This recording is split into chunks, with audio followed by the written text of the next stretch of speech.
Hello Weaver, नमस्कार। जैसा कि आपको पता है कि झारखंड एमसीक्यू चैप्टर वाइज हम लोग वीडियो के माध्यम से कंप्लीट कर रहे हैं, जिसमें ऑलरेडी मैंने 6 वीडियो बनाकर अपलोड कर दिया है और बाकायदा उसका प्लेलिस्ट हमने बना दिया है। तो आशा करता हूं कि वो वीडियो आप देख रहे होंगे और आपको पसंद आ रहा होगा। आज हम लोग इसी क्रम में शुरू करने वाले हैं सभ्यता एवं संस्कृति, जिसमें सबसे पहले हम लोग जानेंगे जनजातीय परिचय, फिर उसके बाद झारखंड के संविधान, फिर झारखंड की सामाजिक स्थिति और झारखंड की धार्मिक स्थिति, और अंत में हम लोग जान लेंगे झारखंड की सांस्कृतिक स्थिति। तो दोस्तों, ये सभ्यता और संस्कृति से आपको पता होगा कि झारखंड जीके जो झारखंड एसएससी सीजीएल या जेपीएससी की तैयारी कर रहे हैं या कोई भी कॉम्पिटिटिव एग्ज़ाम की तैयारी झारखंड की कर रहे हैं, तो आपको पता होगा कि झारखंड की सभ्यता और संस्कृति से भर भर के ढेर सारे क्वेश्चन पूछे जाते हैं। तो इस सभ्यता और संस्कृति को हम लोग 2 वीडियो के माध्यम से कंप्लीट करेंगे। आज आधा, मुझे आशा नहीं पूरा विश्वास है कि आधा मैं इस वीडियो के माध्यम से कंप्लीट करा दूंगा और जो बच जाएगा उसको अगले वीडियो में हम लोग कंप्लीट कर देंगे। तो चलिए स्टार्ट करते हैं आज का वीडियो का क्वेश्चन नंबर 1। तो झारखंड की जनजातीय परिचय से शुरू करते हैं। तो पहला क्वेश्चन है जनजातीय परिचय का, देख लेते हैं। कहा गया कि झारखंड के आदिवासी समुदाय के संदर्भ में कौन सा कथन सही है? झारखंड के आदिवासी समुदाय के संदर्भ में कौन सा कथन सही है? तो इनमें से सही कथन आपको बताना है। तो पहला है कि झारखंड की पहचान एक आदिवासी बहुल राज्य के रूप में है। झारखंड की पहचान एक आदिवासी बहुल राज्य के रूप में है, ये सही है। वहीं हम बात करें, यहाँ राज्य द्वारा मान्यता प्राप्त 32 जनजातियां निवास करती हैं। तो ध्यान रखिएगा, झारखंड राज्य में टोटल जनजातियों की संख्या कितनी है जो मान्यता प्राप्त हैं? वो 32 हैं। अभी एक और जुड़ गया है, अगर आपके ऑप्शन में 33 आता है तो 33 के साथ भी आप जाएंगे। तो यहाँ पे 32 दिया हुआ है, तो 32 हमारा मान्यता प्राप्त पहले था, अब एक जुड़ गया है, तो 33 जनजातियाँ अब झारखंड में मान्यता प्राप्त हो गई हैं। तो ये भी ध्यान रखना है, 32 अगर आता है तो 32 33 एक साथ नहीं आएगा, ये आप ध्यान रखेंगे। अगला पॉइंट है कि जिनमें से 8 जनजातियां आदिम जनजाति का दर्जा रखती हैं, अर्थात ये जनजातियां सबसे प्राचीन काल से यहाँ निवास कर रही हैं। तो बोला जाए कि झारखंड में कुल जनजातियां कितनी हैं, तो कुल जनजातियों की संख्या 32 या 33 है। और बोला जाए कि इनमें आदिम जनजातियां कितनी हैं, तो 8 आदिम जनजातियां हैं। आदिम जनजातियां उन जनजातियों को कहा जाता है जो सबसे पुराने समय से झारखंड में रहती आ रही हैं। तो यहाँ पे तीनों कथन सत्य है, यानी ऑप्शन नंबर बी अपना आंसर हो जाएगा 1, 2 और 3। अनुसूचित जनजातियों की सूची में क्रम संख्या 16 पर भोक्ता, देसावरी, गंजू, दौलतबंदी या द्वालबंदी, पटबंदी, राउत, मांझिया, खैरी को खरवार के पर्याय के तौर पर शामिल किया गया है। भोक्ता समुदाय को अनुसूचित जाति से हटाकर अनुसूचित जनजाति में शामिल किया गया है। अनुसूचित जनजातियों की सूची में 24 क्रम संख्या पर मुंडा के पर्याय के रूप में तमड़िया को शामिल किया गया है। पुराण को नई प्रविष्टि के तौर पर शामिल किया गया है। झारखंड के आदिवासी प्रवेश या निवास के संदर्भ में कौन सा कथन सही है? झारखंड के आदिवासी प्रवेश या निवास के संदर्भ में कौन सा कथन सही है? तो पहला है कि झारखंड में निवास करने वाले सबसे प्राचीन जनजाति असुर हैं। झारखंड में निवास करने वाले सबसे प्राचीन जनजाति असुर हैं, ये बिल्कुल कथन सत्य है। इसके बाद बिरजिया, बिरहोर जैसी जनजातियां अपना अस्थाई आवास बनाई। इसके बाद बिरजिया, बिरहोर और बिरहोर जैसी जनजातियां अपना अस्थाई निवास बनाई, तो ये भी सही है। अगला है बिरजिया बिरजिया, बिरहोर तथा खड़िया जनजाति के लोग कैमूर की पहाड़ियों से निकलकर छोटा नागपुर में प्रवेश किए। तो कैमूर के पहाड़ियों से निकलकर और छोटा नागपुर में प्रवेश किए, ये भी कथन अपना सत्य हो जाएगा। अगला है 800 ईसा पूर्व में मुंडा एवं हो जनजाति के लोग झारखंड में प्रवेश किए तथा राज्य निर्माण की प्रक्रिया आरंभ किया। तो ये गलत है, ध्यान रखिएगा। 800 ईसा पूर्व में मुंडा एवं हो जनजाति के लोग झारखंड में प्रवेश नहीं किए थे। ये 600 ईसा पूर्व में मुंडा और हो जनजाति के लोग झारखंड में प्रवेश करते हैं, और ये जब प्रवेश करते हैं तो इन्हीं के द्वारा राज्य निर्माण की प्रक्रिया आरंभ की जाती है। तो 600 ईसा पूर्व में मुंडा एवं हो जनजाति के लोग झारखंड में प्रवेश किए और राज्य निर्माण की प्रक्रिया इन्होंने शुरू की। तो ऑप्शन नंबर यहाँ पे चौथा गलत है, बाकी 1, 2, 3 सही हैं। अगला क्वेश्चन है कि झारखंड के जनजाति प्रवेश निवास के संबंध में सही कथन है। झारखंड के जनजाति प्रवेश या उनके निवास के संदर्भ में सही कथन है। तो कौन सा सही है देख लेते हैं। पहला कहा गया उरांव जनजाति का छोटा नागपुर में प्रवेश बख्तियार खिलजी के समय 13वीं सदी यानी 1206 में हुआ था। बिल्कुल सही बात है। उरांव जनजाति जो है छोटा नागपुर में उनका प्रवेश बख्तियार खिलजी जो 13वीं सदी में 1206 में जो है के समय में उरांव जनजाति का जो है प्रवेश छोटा नागपुर में होता है। उसके अलावा तो पहला कथन सत्य है। इसके अलावा संथाल जनजाति का मजबूत संकेंद्रण भी इसी के समय के साथ झारखंड में हुआ। परिणामतः झारखंड के आदिवासी राज्य के रूप में मान्यता मिली। तो ध्यान रखिएगा, झारखंड में जनजाति प्रवेश या उनके निवास के संदर्भ में सही कथन की पहचान करनी है। तो पहला ही इन्होंने बोला कि उरांव जनजाति का छोटा नागपुर में प्रवेश बख्तियार खिलजी के समय में हुआ था। बिल्कुल ये सही बात है। और इसके अलावा संथाल जनजाति का मजबूत संकेंद्रण भी इसी के समय के साथ झारखंड में हुआ और परिणामतः झारखंड को आदिवासी राज्य के रूप में मान्यता मिली। तो ये पहला और दूसरा दोनों के दोनों कथन अपने सत्य हो जाएंगे। तो आंसर क्या हो जाएगा? पहला और दूसरा दोनों कथन सत्य हो जाएंगे, यानी ऑप्शन नंबर सी के साथ हम चलेंगे। अगला देखिए, प्रजातीय दृष्टि से झारखंड की अधिकांश जनजातियां किस श्रेणी में आती हैं? प्रजातीय दृष्टि से झारखंड की अधिकांश जनजातियां किस श्रेणी में आती हैं? तो ये प्रोटो ऑस्ट्रेलॉइड श्रेणी में आती हैं। प्रजातीय दृष्टि से झारखंड की अधिकांश जनजातियां जो होती हैं ये प्रोटो ऑस्ट्रेलॉइड श्रेणी में आती हैं। अगला है झारखंड के जनजातीय स्थिति के संदर्भ में सही कथन की पहचान करनी है। झारखंड के जनजातीय स्थिति के संदर्भ में सही कथन की पहचान करनी है। पहला है वर्तमान में झारखंड में 26.2% आबादी जनजातियों की है।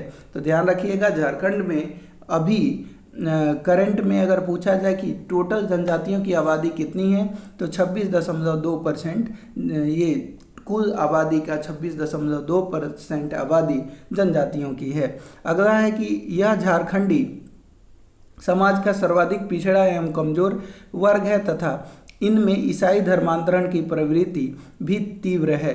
तो ये पहला और दूसरा कथन सही है। झारखंड समाज की सर्वाधिक पिछड़ा और कमजोर तबका यही जनजाति समाज है और इनमें ईसाई धर्मांतरण की प्रवृत्ति तीव्र है, यानी ये ईसाई धर्म को बहुत ही तेज़ी से अपना रहे हैं और ईसाई धर्म में इनका कन्वर्जन हो रहा है। अगला है कि जिस कारण शिक्षा, स्वास्थ्य जैसी बुनियादी सुविधाओं का जनजातीय क्षेत्र में अभाव है। जिस कारण स्वास्थ्य, शिक्षा जैसी बुनियादी सुविधाओं का जनजातियों में अभाव है। तो ये पहला, दूसरा, तीसरा ये तीनों के तीनों कथन सत्य हो जाएंगे। तो इसका मतलब यहाँ पे हो जाएगा सभी कथन सत्य हैं, यानी ऑप्शन नंबर हम बी के साथ चलेंगे। अगला है, अब चलिए जनजातीय परिचय हमने थोड़ा देख लिया, अब हम जानेंगे संथाल जनजाति को अच्छे से हम लोग एक एक क्वेश्चन पे डिस्कस करते हैं। और ये ऐसे क्वेश्चन है फ्रेंड कि जो आपके एग्ज़ाम में निश्चित तौर पे पूछे जाएंगे। अगर आप इसको अच्छे से इत्मीनान से पेशेंस के साथ आप कर लेते हैं तो मुझे आशा नहीं पूरा विश्वास है कि आप एग्ज़ाम में जाएंगे तो आपको जो है क्वेश्चन आपके यहीं से देखने को मिलेंगे। पहला क्वेश्चन है कि जनसंख्या की दृष्टि से झारखंड की जनजातियों में संथाल का स्थान है। जनसंख्या की दृष्टि से झारखंड की जनजातियों में संथालों का स्थान है। तो ध्यान रखिएगा, संथालों का स्थान जो है, सबसे ज़्यादा जनसंख्या किस जनजाति की है झारखंड में, तो संथाल जनजाति की है। तो इनका स्थान पहला हो जाएगा। जनसंख्या की दृष्टि से झारखंड में जनजातियों में संथाल का पहला स्थान है। झारखंड में संथालों का मुख्य निवास स्थल संथाल परगना है और संथाल में बी रक्त समूह की अधिकता पाई जाती है। संथाल जनजाति झारखंड में प्रवेश करने के पूर्व खरवार कहलाते थे। संथाल जनजाति जो है वो झारखंड में प्रवेश करने से पूर्व खरवार कहलाते थे। क्या कहलाते थे? खरवार। अगला है कि संथाल में कितने गोत्र पाए जाते हैं। संथाल में कितने गोत्र पाए जाते हैं? तो संथाल जनजाति जो है इसमें 12 गोत्र पाए जाते हैं। संथाल जनजाति में 12 गोत्र पाए जाते हैं। संथाल जनजाति 4 हड़ों किस्कू हड़, सोरेन हड़, मुर्मू हड़ और मरूडी हड़ में विभक्त है। ध्यान रखिएगा, बोला जाए कि संथाल में कितने गोत्र पाए जाते हैं तो 12 गोत्र, और संथाल जनजाति जो है वो 4 हड़ों में विभक्त है। कौन कौन से हड़ हैं इनके? तो किस्कू हड़, सोरेन हड़, मुर्मू हड़ और मरूडी हड़। ये भी आपको ध्यान रखना है। एग्जाम में डायरेक्ट पूछा जा सकता है कि संथाल जनजाति में कितने हड़ पाए जाते हैं, तो तुरंत आपको बताना है कि 4 हड़। ये भी पूछा जा सकता है कि इनमें से कौन सा हड़ नहीं है, और ये जो है किस्कू हड़ दे देगा। फिर आपको किस्कू हड़, सोरेन हड़, मुर्मू हड़, मरूडी हड़ और कोई त्रिगुट हड़ दे देगा या पोईचत हड़ दे देगा। तो आपको ध्यान रख लेना है कि किस्कू हड़, सोरेन हड़, मुर्मू हड़ और मरूडी हड़, ये 4 जो है हड़ पाए जाते हैं संथाल जनजाति में। अगला है कि संथाल जनजाति के संबंध में कौन सा कथन गलत है। संथाल जनजाति के संबंध में कौन सा गलत है, गलत की पहचान करनी है।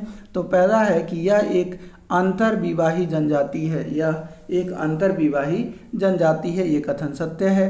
इनमें समगोत्रीय विवाह वर्जित है। अंतर विवाही जनजाति है, यानी इनका विवाह एक गोत्र में नहीं होता, बिल्कुल सही बात है। और समगोत्रीय विवाह वर्जित है, तो एक गोत्र में इनके यहाँ विवाह नहीं होता है, ये भी कथन सही है। और इनमें प्रायः एक विवाह की प्रथा है, बिल्कुल, तो ये भी ये सही हो गया। फिर संथाल जनजाति के बीच एकल एवं संयुक्त परिवार नहीं पाए जाते हैं। तो संथाल जनजाति के बीच एकल और संयुक्त परिवार जो है पाए जाते हैं। संथाल जनजाति के बीच एकल और संयुक्त परिवार पाए जाते हैं। तो ए बी सी यानी 3 सही हैं, डी वाला गलत है। संथालों के बीच एकल एवं संयुक्त परिवार पाए जाते हैं, अन्य सभी कथन सत्य हैं। संथाल जनजाति में बी ब्लड ग्रुप की बहुलता पाई जाती है। संथाल जनजाति में बी ब्लड ग्रुप की बहुलता पाई जाती है। संथालों में दीक्षा संस्कार को किस नाम से जाना जाता है? जो संथाल होते हैं उनमें दीक्षा संस्कार को किस नाम से जाना जाता है?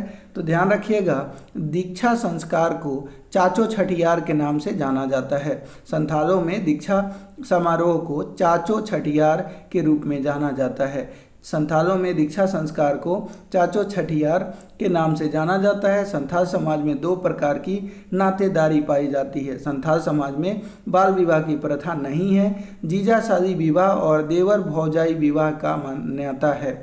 विधवा विवाह भी प्रचलित है। इनमें तलाक की प्रथा भी पाई जाती है, तो ध्यान रखिएगा। अगला है संथाल जनजाति में कितने प्रकार के विवाह प्रचलित हैं? तो संथाल जनजाति में 8 प्रकार के विवाह प्रचलित हैं। संथाल जनजाति में 8 प्रकार के विवाह प्रचलित हैं। संथालों में विवाह को बापला कहा जाता है। किरिंग बापला संथाल समाज का सर्वाधिक प्रचलित विवाह है। तो संथालों में जो विवाह जो होती हैं उसके 8 प्रथाएं प्रचलित हैं, जिनमें सबसे ज़्यादा मशहूर और जनरल आमतौर पे जो लोगों का विवाह होता है वो किरिंग बापला के माध्यम से होता है। ये सर्वाधिक प्रचलित विवाह है संथाल लोगों में। अगला है कि किरिंग बापरा, किरिंग बापरा, किरिंज जवाई, इतुत बापरा, निर्बोधक बापरा, टुनकू, दीपिल बापरा और घरदी जवाई एमसांगा विवाह का प्रचलन किस जनजाति में है। तो अभी आपने जाना कि 8 प्रकार की जो है विवाह प्रथा का प्रचलन जो है संथाल जनजाति के अंदर है। तो किरिंग बापरा, किरिंग जवाई, इतुत बापरा, निर्बोधक बापरा, टुनकी बापरा, दीपिल बापरा और घरदी जवाई। टोटल कितने हो गए दोस्तों?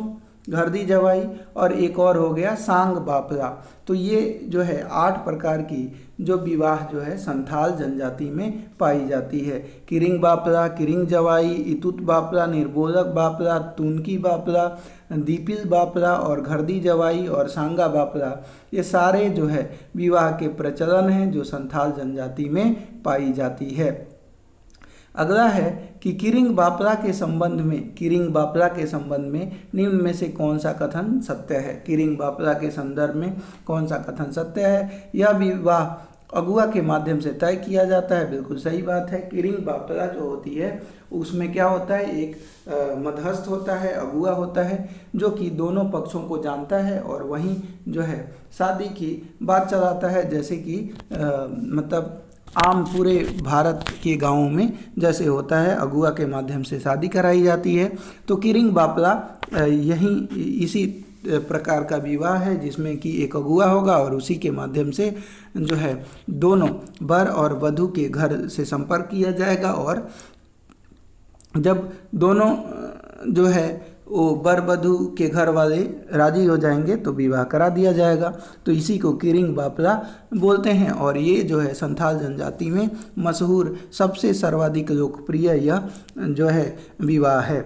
इसमें वर पक्ष की ओर से कन्या पक्ष को पौन दिया जाता है। यानी एक्चुअली में होता क्या है, नॉर्मली भारत में अगर आप देखेंगे तो उसमें क्या होता है, लड़की पक्ष वाले लड़का पक्ष वालों को क्या देते हैं, दहेज देते हैं। लेकिन यहाँ पे उल्टा है, यहाँ पे वर पक्ष वाले जो हैं वो जो है जिस लड़की से शादी की जा रही है यानी वधू को जो है वो दहेज के रूप दहेज देते हैं जिसको पौन बोला जाता है। यानी वर पक्ष की ओर से कन्या पक्ष को जो दहेज दिया जाता है उसको पौन बोलते हैं। बारात के खाने पीने का खर्चा वर पक्ष द्वारा वहन किया जाता है। तो ये बहुत अच्छी प्रथा है। तो ऑप्शन नंबर डी यहाँ पे आंसर हो जाएगा।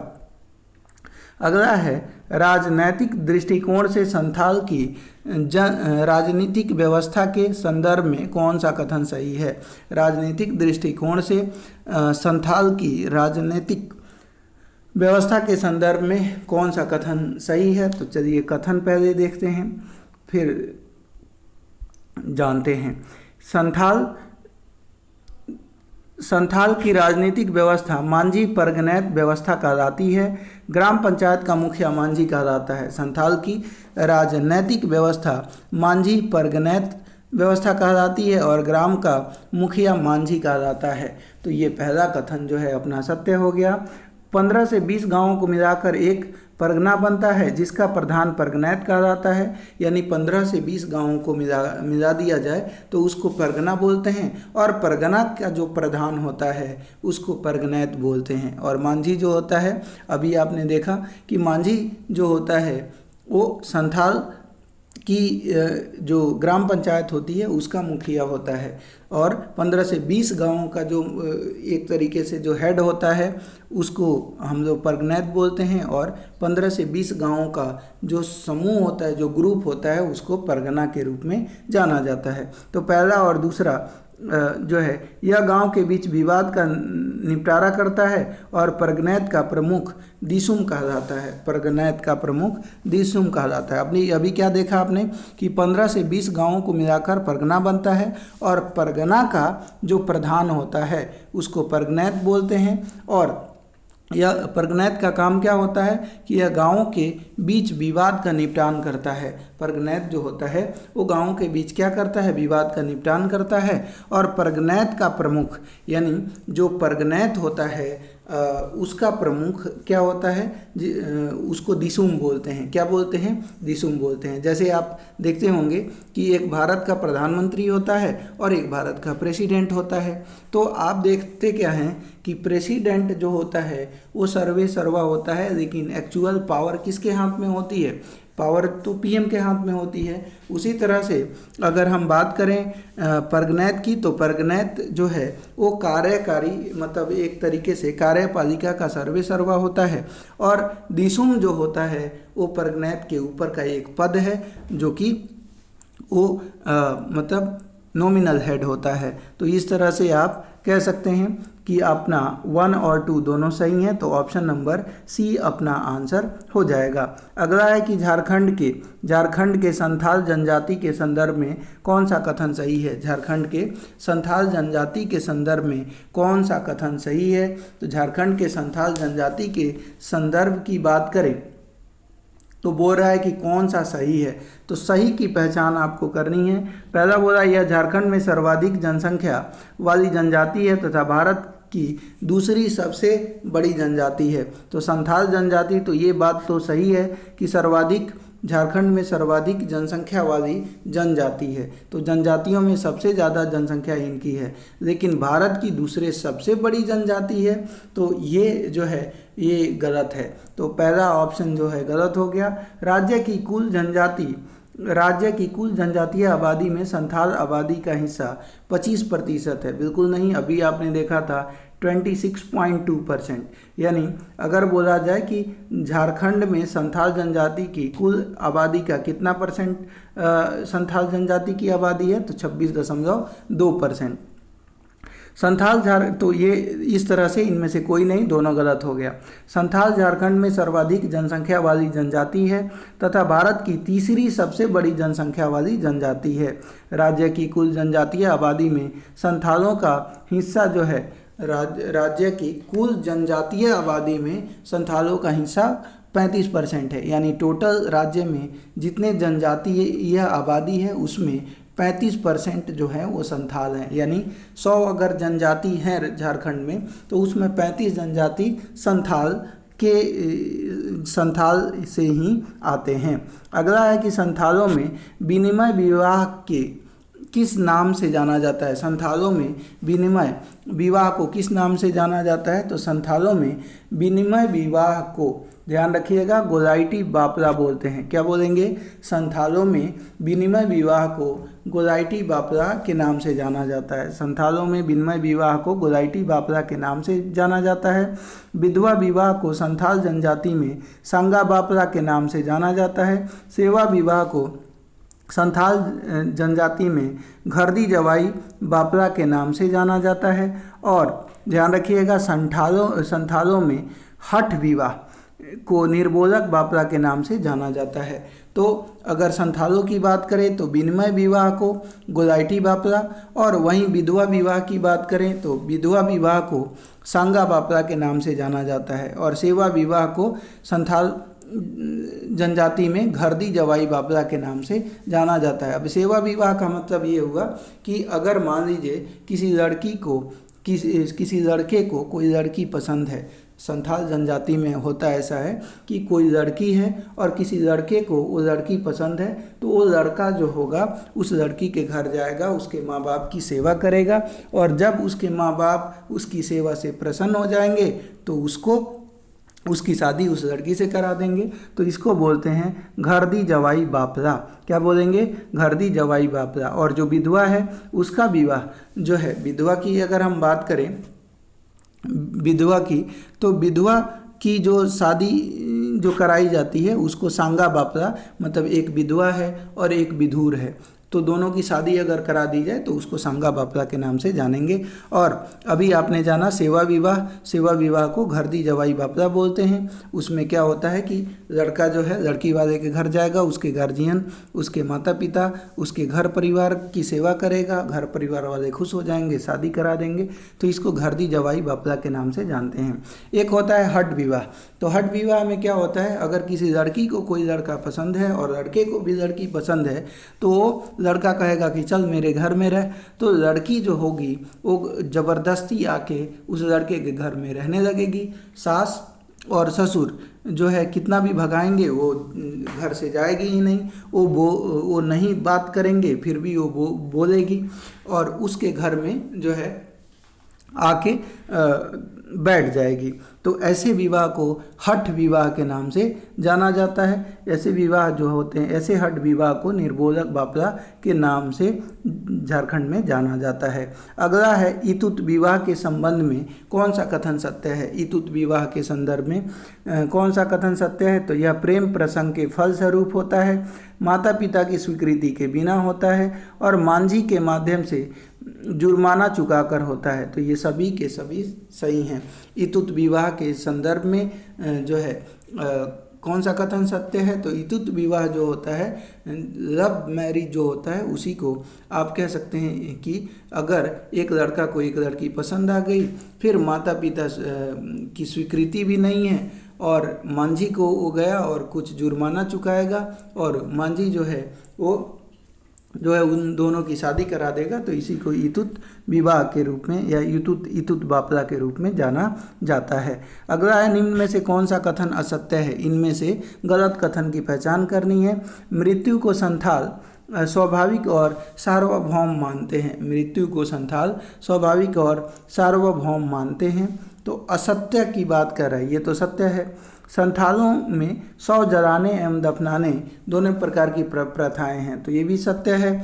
यानी संथाल जो होते हैं, आप जानते ही हैं कि वहाँ की जनजातियों में तेज़ी से जो है कन्वर्जन हो रहा है, क्रिश्चियन धर्म में वो जो है कन्वर्ट हो रहे हैं। तो संथालों में शव जलाने और दफनाने दोनों की परंपरा है, ये भी सही है। शवों को नदी नाले के किनारे स्थित शमशान में जलाया जाता है, तो बिल्कुल ये भी सही है। संथालों में मुखाग्नि देने का रिवाज नहीं है, बिल्कुल गलत है। संथालों में जिनको जलाया जाता है उसमें मुखाग्नि देने का रिवाज पाया जाता है, तो डी गलत है, बाकी सारे सही हैं।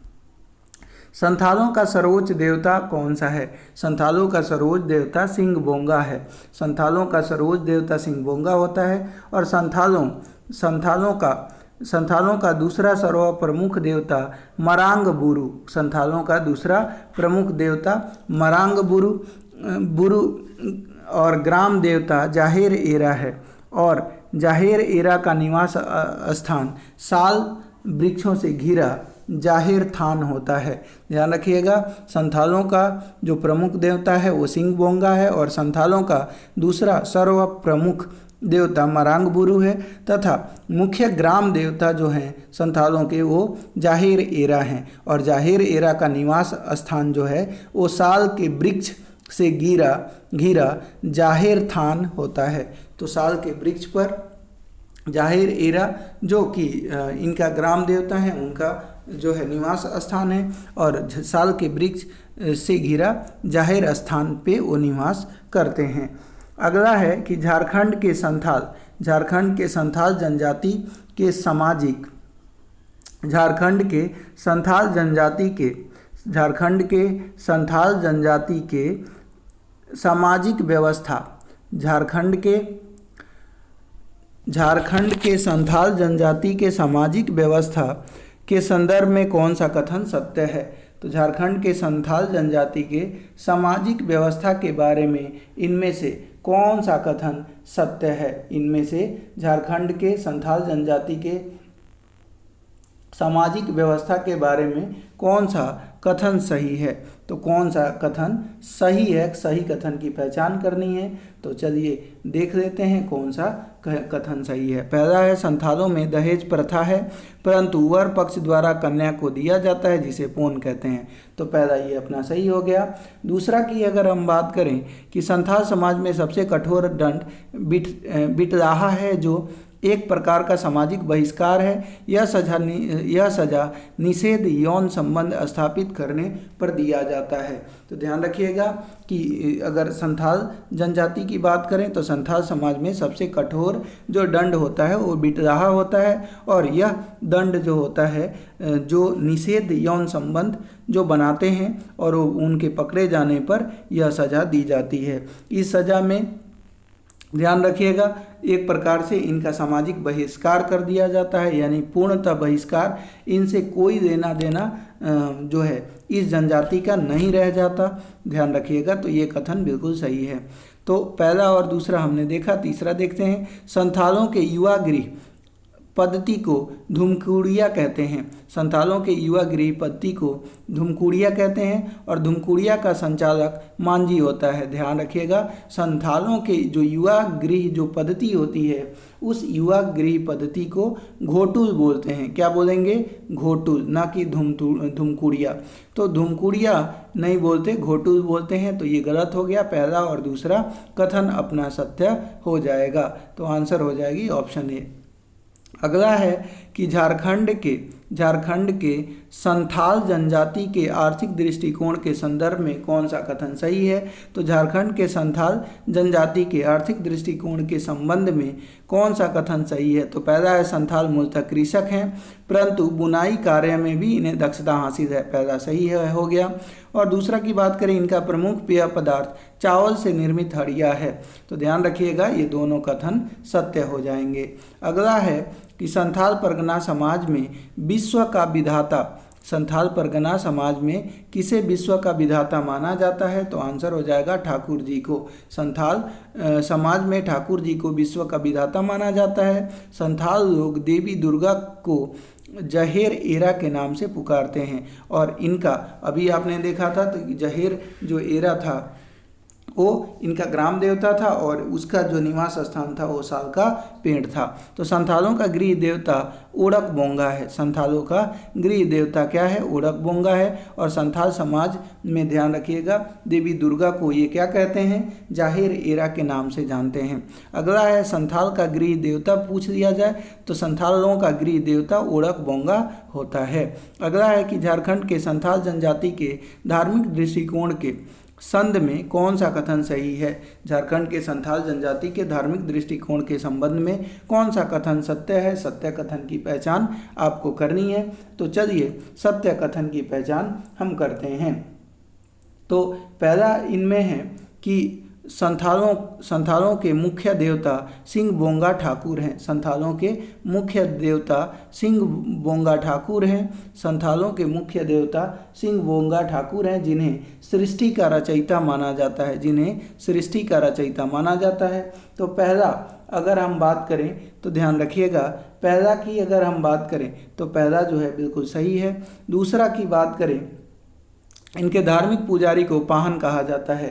इनके धार्मिक पुजारी को नायके कहा जाता है। क्या कहा जाएगा? नायके, न कि पाहन। तो ध्यान रखिएगा, इनके धार्मिक जो पुजारी होते हैं उनको पाहन नहीं कहा जाता, नायके बोला जाता है। क्या बोला जाएगा? नायके। ये ध्यान रखना है। तो दूसरा गलत हो गया। इनमें 100 को दफनाने और जलाने की प्रथा प्रचलित है। तो 1 और 3, 1 और 3 आंसर हो जाएगा। ऑप्शन नंबर सी अपना आंसर हो जाएगा। अगला है नेक्स्ट, ध्यान दीजिएगा कि इनके धार्मिक पुजारी को नायके कहा जाता है। संथालों का कुल देवता आबगे बांगा है और सनातन संथालों को बोंगा होड़ कहा जाता है। सनातन जो संथाल होते हैं उनको बोंगा होड़ के नाम से जाना जाता है। और संथाल जनजाति के लोग जंतर मंतर, जादू टोना आदि में विश्वास करते हैं। संथाल जनजाति के लोग जंतर मंतर और जादू टोना में विश्वास करते हैं। तो अगला है कि झारखंड के संथाल जनजाति के सांस्कृतिक दृष्टिकोण के संदर्भ में कौन सा कथन सत्य है। झारखंड के संथाल जनजाति के सांस्कृतिक दृष्टिकोण से कौन सा कथन सत्य है। सांस्कृतिक दृष्टिकोण से कौन सा कथन सत्य है। संथालों का सबसे बड़ा त्यौहार सरहुल है। संथालों का सबसे मशहूर चित्रकला जदो पटिया है। ये सही है। फिर कहा गया कि संथालों की भाषा संथाली है जो ओल चिकी लिपि में लिखी जाती है, जिसका आविष्कार 1941 में रघुनाथ मुर्मू ने किया था। बिल्कुल ये भी सही है। 92वां संविधान संशोधन 2003 के तहत संविधान के 8वीं अनुसूची में संथाली भाषा को शामिल किया गया। ये भी कथन सही है। तो इस तरह से पहला, दूसरा, तीसरा ये सब सही हो जाएंगे। तो ऑप्शन नंबर बी अपना आंसर हो जाएगा। संथाल गांव का प्रधान कौन होता है। तो संथाल गांव का प्रधान मांझी होता है और 15 से 20 गांवों को जो मिलाकर एक जो एक 15 से 20 गांवों का जो समूह जो होता है उसको परगना कहते हैं, और परगना का जो प्रमुख होता है उसको परगनैत बोलते हैं, और सबसे बड़ा जो इनका उच्च अधिकारी होता है वो दिशुम कहा जाता है। संथाल गांव का प्रधान मांझी कहा जाता है। संथाल गांव की पंचायतें मांझी थान में बैठती हैं। तो संथाल गांव की जो पंचायत होती है वो मांझी थान में, यानी मांझी जहाँ निवास करता है उस जहाँ पे वो बैठक ही लगाएगा उसको मांझी थान बोला जाता है। और संथालों में युवाओं को नैतिक शिक्षा जो जोग मांझी देता है। संथालों में युवाओं को जो नैतिक जो शिक्षा दी जाती है उस जोग मांझी के द्वारा दी जाती है। अगला है, निम्न में से कौन सा कथन सही है? इनमें से कौन सा कथन सही है? संथालों के सारे पर्व कृषि या प्रकृति से संबंधित हैं। बिल्कुल सही बात है। संथालों के प्रत्येक त्यौहार का प्रारंभ आषाढ़ महीने से होता है, ये भी सही है। बा या बाहा, सोहराई, इरोक, सरहुल, माघसीम और हरिहारसीम, करम बंधना इनके मुख्य पर्व हैं। ये सभी के सभी जो है कथन सत्य हो जाएंगे। अगला है कि सोहराई पर्व किस माह में मनाया जाता है? तो सोहराई पर्व पौष माह में मनाया जाता है। संथालों के प्रिय त्यौहार सोहराई पर्व पौष माह में फसल कटने के समय में मनाया जाता है। सोहराई पर्व 5 दिनों तक मनाया जाता है। एरोक पर्व आषाढ़ के माह में मनाया जाता है, और हरियाड़ पर्व सावन माह से मनाया जाता है। बा पर्व फागुन माह में मनाया जाता है। तो ध्यान रखिएगा, संथालों के प्रिय त्यौहार सोहराई पर्व पौष माह में, वहीं पौष माह में फसल कटने के समय मनाया जाता है, और सोहराई पर्व 5 दिनों तक मनाया जाता है। वहीं एरोक पर्व आषाढ़ माह में मनाया जाता है। हरियाड़ पर्व जो होता है ये सावन माह में मनाया जाता है, और बाहा या बा पर्व फागुन माह में मनाया जाता है। ध्यान रखना है। अगला है, झारखंड के संथाल जनजाति के संदर्भ में कौन सा कथन सही है? झारखंड के संथाल जनजाति के संदर्भ में पहला है, संथाल जनजाति का निवास क्षेत्र संथाल परगना कहलाता है। बिल्कुल सही है। संथालों का मूल निवास स्थान पश्चिम बंगाल था, जहां इन्हें साओत्तर कहा जाता था।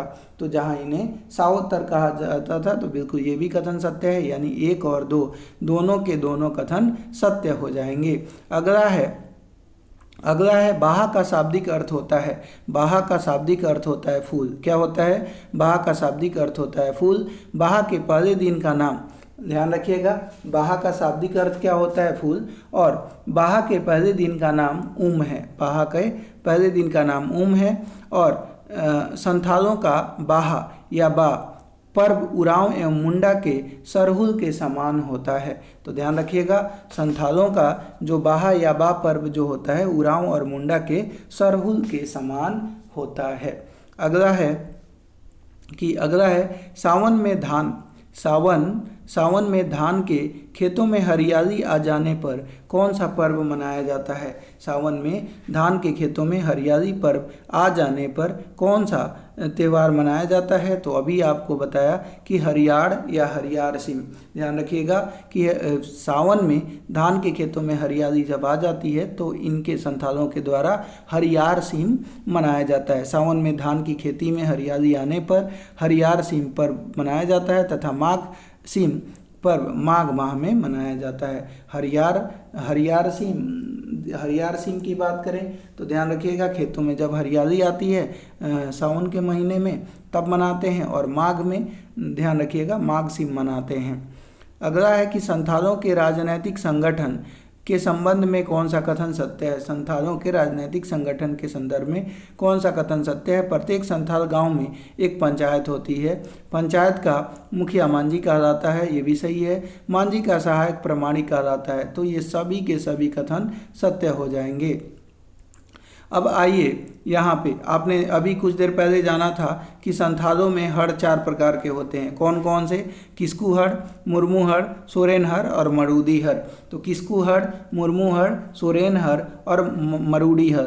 तो इसमें जो हड़ 4 प्रकार के होते हैं तो इनका उसमें स्टेटस क्या होता है, उनकी पद क्या होती है, उसी को यहाँ पे देखना है। तो किस्कू हड़ जो होता है वो राजा होता है, मुर्मू हड़ जो होता है वो पंडित होता है, पुजारी होता है, और सोरेन हड़ जो होता है वो सिपाही होता है, और मरूडी जो हड़ होता है वो किसान होता है। किस्कू हड़ जो राजा, और राजा का जो समूह होता है, राजा का जो परिवार होता है, या जो राजा कुल के लोग होते हैं वो किस्कू हड़ के अंतर्गत आते हैं। मुर्मू हड़ जो पुजारी लोग होते हैं वो आते हैं। और सोरेन हड़ की बात करें तो जो सिपाही होते हैं वो सोरेन हड़ के अंतर्गत आते हैं, और जो किसान होते हैं उनको मरूडी हड़ के रूप में जाना जाता है। तो ऑप्शन नंबर ABCD ये सही हो जाएंगे। ध्यान रखिएगा, अभी आप कुछ देर पहले जाने थे कि संथाल जनजातियों में 12 गोत्र पाया जाता है, और जिसमें 12 गोत्र पाया जाता है और 4 हड़ पाए जाते हैं। तो यहाँ पे 12 गोत्र ध्यान रखिएगा। सोरेन, हांसदा, मुर्मू और हेम्ब्रोम आदि मुख्य हैं। संथाल समाज 4 हड़ में विभाजित है। किस्कू हड़ राजा है, मुर्मू हड़ पुजारी है, सोरेन हड़ सिपाही है, और मरूडी हड़ किसान है। अगला है कि मांझी की अनुपस्थिति में उसका कार्य कौन देखता है। मांझी की अनुपस्थिति में उसका कार्य, ध्यान रखिएगा, प्रमाणिक देखता है। प्रमाणिक मांझी की अनुपस्थिति में उसका कार्य प्रमाणिक संपादित करता है।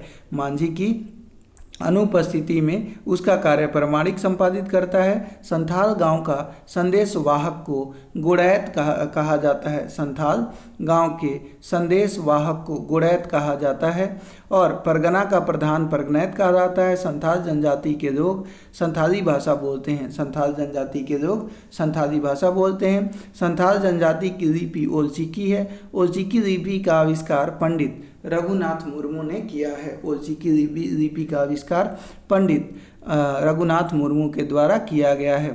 संथाल महिलाओं को निम्न में से कहाँ जाना निषिद्ध है। संथाल महिलाओं को निम्न में से कहाँ जाना निषिद्ध है। तो मांझी थान जाना निषिद्ध है। संथाल महिलाओं को मांझी थान जाना निषिद्ध होता है। और आप जानते हैं मांझी थान क्या होता है। अभी आपने जाना कि गांव का जो प्रमुख होता है वो मांझी होता है, और पंचायत जहाँ पे वो मांझी लगाता है उसको मांझी थान बोलते हैं। और गांव की जो संथाल महिलाएं जो होती हैं वो मांझी थान में नहीं जाती हैं, उनका जाना वहाँ निषिद्ध होता है। संथालों के लोक कथाओं में अधिकतर पात्र पशु पक्षी मिलते हैं। तो संथालों के लोक कथाओं में अधिकतर पात्र पशु पक्षी मिलते हैं, बिल्कुल सही बात है।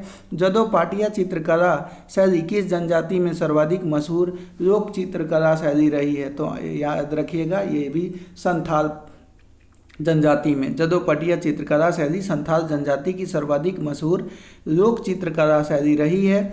जदो पटिया चित्रकला शैली संथालों की सामाजिक धार्मिक रीति रिवाजों और मान्यताओं को उकेरती है। तो ये सभी के सभी ध्यान रखिएगा। अपना यहाँ पे बोला गया था कि जदो पटिया चित्रकला जो है सर्वाधिक मशहूर चित्रकला शैली किस जनजाति में रही है। तो संथाल जनजाति में, ये ध्यान रखना है। अगला है कि संथाल समाज के संबंध में कौन सा कथन असत्य है। तो इसमें कौन सा गलत है, गलत की पहचान करनी है। तो चलिए गलत की पहचान हम करते हैं। पहला इन्होंने बोला कि परिवार का प्रधान पिता होता है, बिल्कुल सही है। संथाल परिवार पितृसत्तात्मक पितृवंशीय तथा पितृस्थानीय होता है, सही बात है। समाज में महिलाओं का सम्मानजनक स्थान होता है, ये भी सही है। पुत्रों के जमीन जायदाद में कोई हक नहीं होता, बिल्कुल गलत है। पुत्रों के जमीन और जायदाद में हक होता है। तो पुत्रों के, ध्यान रखिएगा, जमीन जायदाद की बात करें तो उनमें ही हक होता है, ठीक है। अब आइए आगे हम लोग देखते हैं। अगला जनजाति हम लोग देखते हैं उरांव जनजाति को। तो उरांव जनजाति जनसंख्या की दृष्टि से झारखंड की दूसरी प्रमुख जनजाति कौन है। जनसंख्या की दृष्टि से दूसरी प्रमुख जनजाति कौन है। तो आंसर हो जाएगा उरांव जनजाति। उरांव जनजाति जो है झारखंड में जनसंख्या की दृष्टि से दूसरी सबसे प्रमुख जनजाति है। जनसंख्या की दृष्टि से झारखंड की दूसरी प्रमुख जनजाति उरांव है। उरांव जनजाति भाषा एवं प्रजाति दोनों दृष्टि से द्रविड़ जाति के हैं। उरांव जनजाति का मूल निवास कोंकण था। उरांवों का झारखंड में प्रवेश शेर शाह सूरी के शासनकाल के दौरान माना जाता है। झारखंड में जो है उरांवों का प्रवेश शेर शाह सूरी के शासनकाल में हुआ था। उरांव स्वयं को अपनी भाषा में क्या कहते हैं? उरांव स्वयं को अपनी भाषा में कुड्डुक बोलते हैं। क्या बोलते हैं? उरांव स्वयं को अपनी भाषा में कुड्डुक बोलते हैं। और ध्यान रखिएगा, कुड्डुक का अर्थ क्या होता है? मनुष्य। उरांव स्वयं को अपनी भाषा में कुड्डुक कहते हैं। कुड्डुक का शाब्दिक अर्थ होता है मनुष्य। उरांव जनजाति कुड्डुक भाषा बोलती है और कुड्डुक भाषा का संबंध द्रविड़ भाषा परिवार से है। द्रविड़ भाषा परिवार से कुड्डुक जनजाति का संबंध है। अगला हम बात करें तो उरांवों का औसत कद होता है। उरांवों का औसत कद, उरांव जो होते हैं इनका औसत कद होता है। तो उरांवों का औसत कद की बात करें दोस्तों तो ये होता है 162.1 सेंटीमीटर। तो उरांव जो होते हैं इनका औसत कद जो होता है 162.12 सेंटीमीटर होता है। और उरांवों में बी रक्त समूह की अधिकता पाई जाती है। संथालों में भी हमने देखा था कि बी ब्लड ग्रुप जो पाया जाता है और उरांवों में भी बी ब्लड ग्रुप की अधिकता पाई जाती है। उरांव का प्रिय, ध्यान रखिएगा, उरांवों का प्रिय पेय हड़िया है। उरांवों का जो प्रिय पेय है वो हड़िया है। और बंदर के मांस का प्रयोग पूरे उरांव समाज के लिए निषेध माना जाता है, यानी ये बंदर का मांस नहीं खाते हैं। अगला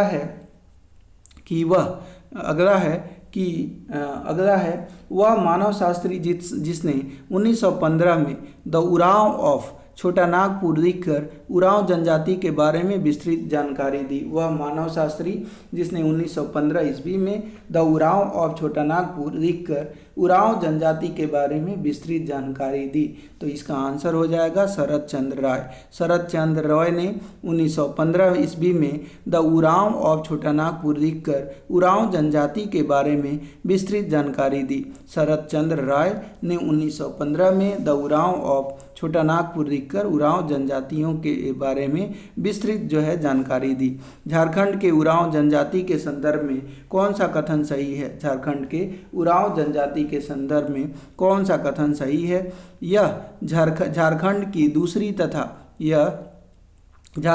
दूसरी तथा भारत की चौथी सबसे बड़ी जनजाति है। बिल्कुल सही है। इनका मुख्य निवास स्थान छोटा नागपुर पठार है जहां 90% आबादी निवास करती है। ये भी सही है। इस जनजाति का मूल निवास स्थान महाराष्ट्र का कोंकण क्षेत्र है। ये भी सही है। यानी 1, 2, 3 तीनों कथन सत्य हो जाएंगे। अगला है निम्न में से कौन सा कथन असत्य है? इनमें असत्य कथन की पहचान करनी है। गलत कौन सा है उसको आपको देखना है। तो गलत कथन कौन सा है वो देखना है। तो पहला बोला गया उरांव लोग प्रतिवर्ष बैसाख में सेंद्रा करते हैं। बिल्कुल सही बात है। फागुन में ये लोग फागु सेंद्रा करते हैं। उरांव लोग प्रतिवर्ष बैसाख में सेंद्रा करते हैं और फागुन में ये लोग फागु सेंद्रा करते हैं। और वर्षा ऋतु के आरंभ में ये जेठ शिकार करते हैं। वर्षा ऋतु के आरंभ में ये जेठ शिकार करते हैं और इनमें दोराहा शिकार का प्रचलन नहीं है। बिल्कुल गलत है। इनमें दोराहा शिकार का प्रचलन है। तो यही जो है असत्य हो गया। अगला है कि मरने पर सब गहने उतार दिए जाते हैं पर गोदना दूसरी दुनिया तक साथ जाता है। यह कहावत किस जनजाति के बीच प्रचलित है? मरने पर सारे गहने तो उतार दिए जाते हैं पर गोदना दूसरी दुनिया तक साथ जाता है। यह कहावत किस जनजाति में प्रसिद्ध है? तो उरांव जनजाति में। मरने के बाद सब गहने उतार दिए जाते हैं पर गोदना दूसरी दुनिया तक जाता है। यह कहावत उरांव जनजाति के बीच प्रचलित है। झारखंड में सर्वाधिक विकास उरांव जनजाति का ही हुआ है। ये भी ध्यान देना है। झारखंड में सर्वाधिक विकास जो हुआ है वो उरांव जनजाति में ही देखने को मिलता है। उरांव जनजाति में त्योहारों के अवसर पर पुरुष द्वारा पहने जाने वाले वस्त्र को क्या कहते हैं?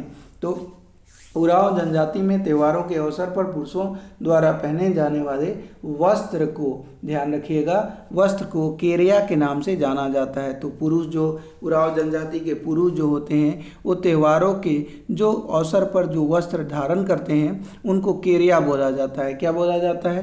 केरिया। उरांव जनजाति के त्योहारों के अवसर पर पुरुषों द्वारा पहने जाने वाले वस्त्र को केरिया तथा महिलाओं द्वारा पहने जाने वाले वस्त्र को गुंगू कहते हैं। पुरुष जो उरांव जनजाति के जो पुरुष त्योहार के अवसर पर जो वस्त्र पहनते हैं उनको केरिया, और महिलाएं जो वस्त्र पहनती हैं उनको गुंगू याद रखिएगा। उरांव जनजाति के लोग सर्वाधिक किस प्रमंडल में निवास करते हैं? उरांव जनजाति के लोग सर्वाधिक दक्षिण छोटा नागपुर प्रमंडल में निवास करते हैं। उरांव जनजाति के लोग सर्वाधिक दक्षिण छोटा नागपुर प्रमंडल में निवास करते हैं। और उरांव जनजाति का मुख्य पेशा कृषि है। उरांव जनजाति का मुख्य पेशा क्या है? कृषि है। अगला है उरांव गांव का प्रधान, यानी उरांव गांव का मुखिया कौन होता है? तो उरांव गांव का जो मुखिया जो होता है उसको महतो बोलते हैं। क्या बोलेंगे? उरांव गांव का मुखिया को महतो को बोला जाता है। और उरांव लोगों का, ध्यान रखिएगा, उरांव लोगों का धर्म प्रधान, यानी जो धार्मिक जो उनका हेड होता है उसको पुजारी या पाहन के रूप में जाना जाता है। तो उरांव जो लोग होते हैं उनका गांव प्रधान को महतो बोलते हैं, और जो प्रमुख पुजारी होता है उसको पाहन के नाम से जाना जाता है। उरांव लोगों का ध्यान रखिएगा, जो उरांव लोग होते हैं तो उरांव लोगों के मुख्य पूजा स्थल को सरना बोला जाता है। तो उरांव लोग जहाँ पूजा करते हैं, जहाँ इनका मुख्य पूजा स्थल होता है उसको ये सरना बोलते हैं। क्या बोलेंगे? सरना, ध्यान रखिएगा। अगला है कि व्यवस्था का आपको अधिकारी से मिलान करना है। तो बोला जाए ग्राम प्रमुख को क्या बोलते हैं? अभिजाना की महतो बोलते हैं।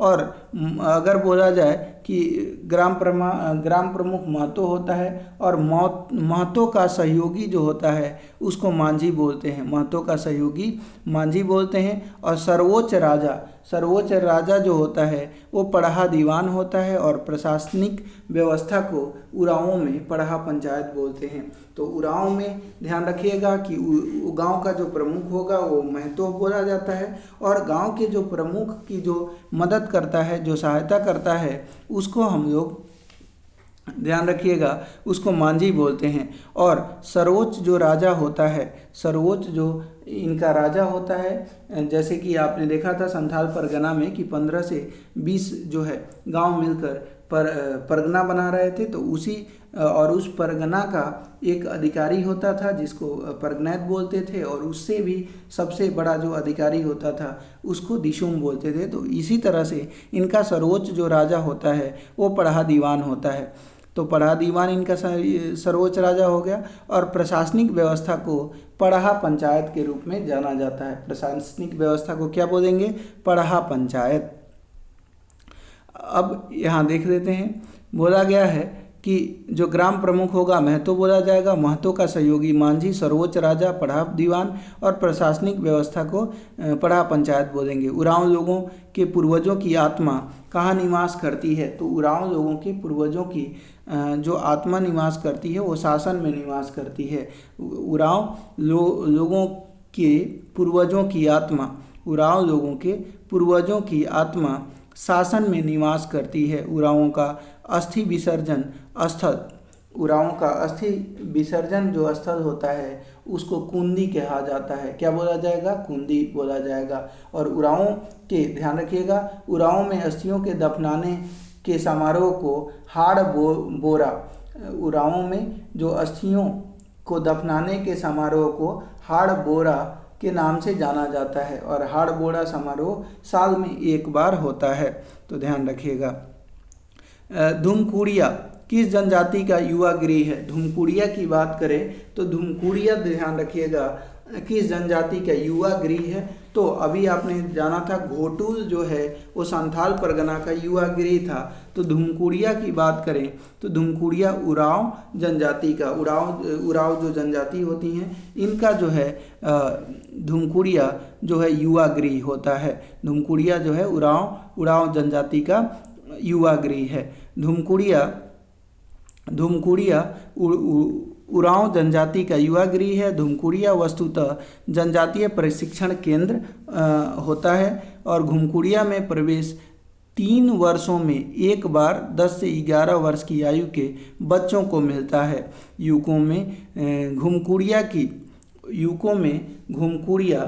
की जोंक एरपा तथा युवकों ध्यान रखिएगा, जो उरांव के युवक होते हैं युवकों के घुमकुड़िया का जोंक एरेपा तथा युवतियों के घुमकुड़िया को पेल एरेपा के नाम से जाना जाता है। तो उरांव जो युवक होते हैं तो इनके घुमकुड़िया को क्या बोलते हैं? जोंक एरेपा, यानी इनका जो युवकों का जो युवा गृह होता है उसको युवा गृह को घुमकुड़िया बोलते हैं उरांव जनजाति में, और लड़कों का जो युवा गृह होता है यानी इनका घुमकुड़िया जो होता है उसको जोंक एरेपा, और लड़कियों की जो युवा गृह होती है यानी उनका जो घुमकुड़िया होता है उसको पेल एरेपा के नाम से जाना जाता है। तो ये भी आपको ध्यान रखना है। अगला है झारखंड के उरांव जनजाति के सामाजिक दृष्टिकोण के संदर्भ में कौन सा कथन सही है? झारखंड के उरांव जनजाति के सामाजिक दृष्टिकोण के संदर्भ में कौन सा कथन सही है? तो ध्यान रखिएगा कि उरांव जनजाति में कौन सा कथन सही है बोला गया है। तो सही कथन की पहचान करनी है। तो सही कथन की पहचान की बात करें तो उरांव जनजाति में अगर हम जनजाति की बात करें तो 18 गोत्र हैं जिन्हें कीरी कहा जाता है। बिल्कुल गलत है। उरांव जनजाति में 14 गोत्र पाए जाते हैं। कितने गोत्र? 14 गोत्र पाए जाते हैं। तो ये गलत हो गया पहला। और 14 गोत्र जो पाए जाते हैं उनको कीरी कहा जाता है। अगला है कि गोदना प्रथा का विशिष्ट महत्व है। बिल्कुल सही बात है। बंदर का मांस खाना वर्जित है, ये भी सही है। और एकल परिवार की मजबूत अवधारणा है जो पितृवंशीय है। बिल्कुल। तो 2, 3, 4 ये सही हो जाएंगे, यानी ऑप्शन नंबर बी आंसर हो जाएगा।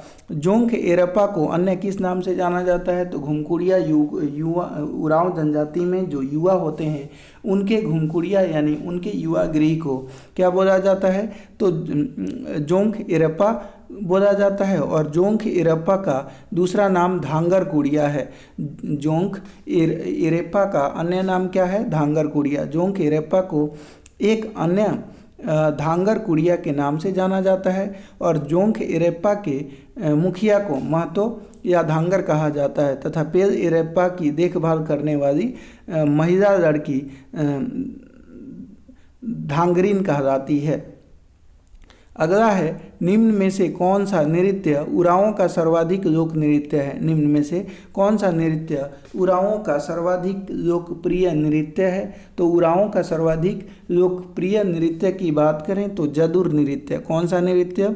जदुर नृत्य उरांवों का सर्वाधिक लोकप्रिय नृत्य है। उरांव जनजाति में नाच मैदान को अखरा के नाम से जाना जाता है और उरांवों की सबसे बड़ी पंचायत पढ़ा कहलाती है। तो उरांवों की सबसे बड़ी पंचायत को पढ़ा कहते हैं और उरांव गांव को भूईहर कहते हैं। उरांव जो है गांवों को भूईहर कहते हैं। क्या बोलते हैं? भूईहर बोलते हैं। और इनका सबसे बड़ा जो पंचायत होती है उसको पढ़ा पंचायत के रूप में जाना जाता है। गांव को ये क्या बोलते हैं? भूईहर बोलते हैं। उरांव जनजाति में पिता तथा उसके सभी भाई एक ही शब्द से संबोधित किए जाते हैं, वह है। तो उरांव जनजाति में पिता और उसके सभी भाई एक ही शब्द से संबोधित किए जाते हैं और वह शब्द क्या है? बा है। उरांव जनजाति में पिता और उनके सभी भाई एक ही शब्द से संबोधित किए जाते हैं, वह शब्द कौन सा है? बा शब्द है। अखाड़ा के संबंध में कौन सा कथन सही है? अखाड़ा के संबंध में कौन सा कथन सही है? यह उरांव का एक महत्वपूर्ण सामाजिक सांस्कृतिक संस्था है। बिल्कुल सही है। यह प्रायः गांवों के बीच में स्थित नाच मैदान है, बिल्कुल सही है। यहाँ पर्व त्यौहार एवं महत्वपूर्ण धार्मिक अवसरों पर दिन भर नाच गाना चलता है, ये भी सही है। तो सभी के सभी कथन यहाँ पे सत्य हैं। अगला है उरांवों के विवाह के संबंध में निम्न में से कौन सा गलत है। उरांवों के विवाह के संबंध में निम्न में से कौन सा गलत है। तो उरांवों के विवाह के संबंध में हम बात करें तो इनमें से कौन सा गलत है, इनमें आपको पहचान करनी है। तो उरांव लोग एक विवाही होते हैं, बिल्कुल सही है। इनमें समगोत्रीय विवाह वर्जित है, ये भी सही है। इनमें विवाह मुख्यतः बहिर्गोत्र के आधार पर होता है, ये भी सही है। इनमें विधवा विवाह का प्रचलन नहीं है, बिल्कुल गलत है। इनमें विधवा विवाह का प्रचलन है, तो यही कथन जो है असत्य हो जाएगा। अगला है कि झारखंड के उरांव जनजाति के सामाजिक दृष्टिकोण के संदर्भ में कौन सा कथन सही है। तो झारखंड के अगर हम बात करें झारखंड के उरांव जनजाति के सामाजिक दृष्टिकोण के संदर्भ में कौन सा कथन सही है। पर्व त्यौहार के अवसर पर पुरुष केरिया और महिला खनरिया वस्त्र पहनते हैं। तो ध्यान रखिएगा, अभी कुछ देर पहले देखा था गूंगी, क्या गूंगी वस्त्र पहनते हैं और खनरिया भी पहनती हैं महिलाएं। तो महिलाओं का वस्त्र गूंगी है और खनरिया है, तो ये सही है। समगोत्रीय विवाह वर्जित है, बिल्कुल सही बात है, यहाँ समगोत्रीय विवाह वर्जित होता है। सर्वाधिक प्रचलित विवाह आयोजित विवाह है जिसमें वह पक्ष को वधु मूल्य देना पड़ता है। सर्वाधिक प्रचलित विवाह आयोजित विवाह है जिसमें वर पक्ष को वधु मूल्य देना पड़ता है। तो ध्यान रखिएगा, उपयुक्त सभी कथन सही हैं, यानी ए बी सी, यानी पहला दूसरा तीसरा सभी सत्य हैं। उरांव में विवाह का सर्वाधिक प्रचलित रूप है। तो आपने देखा था कि बापला जो है संथालों में विवाह का प्रचलित रूप है और उसमें जो है अलग अलग टाइप के आपने बापला देखे थे।